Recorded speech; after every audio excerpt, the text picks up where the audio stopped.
Le 17 juin 1933 paraissait dans l'Action française la critique de François Vuneuil du film américain La vie commence, Life Begins, texte intégral. Ce film se déroule tout entier dans une maternité de quelques grandes villes américaines. Le sujet n'est neuf que pour l'écran et ne peut paraître bizarre en soi qu'à des esprits boiteux. Les judéo-allemands de 1925 y eussent probablement introduit quelques thèses absurdes et sentencieuses sur la stérilité. Les Russes y prôneraient l'étatisation de l'enfant, la destruction de la famille.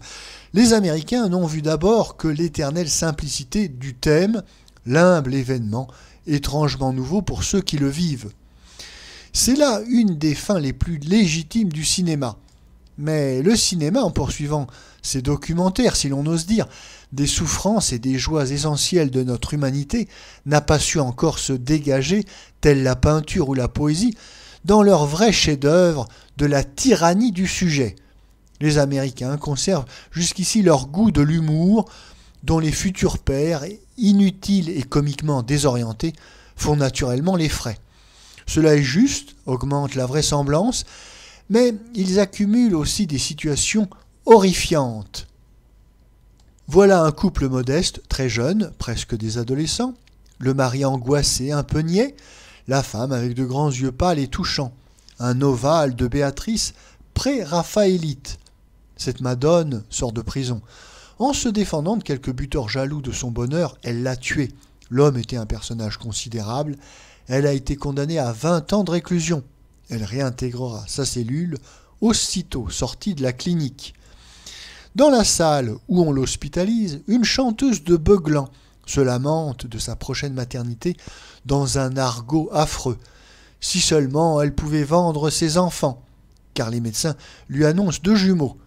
Elle cache du whisky dans sa bouillotte de caoutchouc et fredonne des airs réalistes. Les jumeaux mis au monde, on va les porter à l'assistance publique. Le cœur maternel se réveille à cet instant. La fille réclame ses petits, s'attendrit, les gardera et sera certainement sauvée de l'infamie par ses innocents. La jeune prisonnière a des faiblesses cardiaques et cependant il faudra l'opérer. Comme l'on s'y attendait, un horrible cas de conscience se pose. Sauvera-t-on l'enfant ou cette infortunée nécessiteuse vouée à la turpitude des cachots? L'homme ne veut rien entendre, que sa femme vive. Mais la mère dicte au médecin ses dernières volontés. On l'écoute et on la sacrifie. Ce dénouement, si singulier que cela puisse paraître, est de fort loin la scène la plus sobre et la plus émouvante du film. Quelques plans rapides, une couchette blanche que l'on roule dans de froids corridors, le cercle à peine entrevu des praticiens masqués et gantés, une infirmière qui revient un peu plus tard enlever à la tête du lit vide la fiche de consultation, l'oreiller, le pauvre châle, dernier cadeau de l'époux. Mais auparavant, l'on n'a par trop appuyé sur les plus grosses cordes sentimentales et dramatiques, et l'humanité de l'œuvre en est fort compromise. On supporte toujours mal de voir jouer à l'écran l'instinct maternel, surtout sous des apparences aussi outrancières.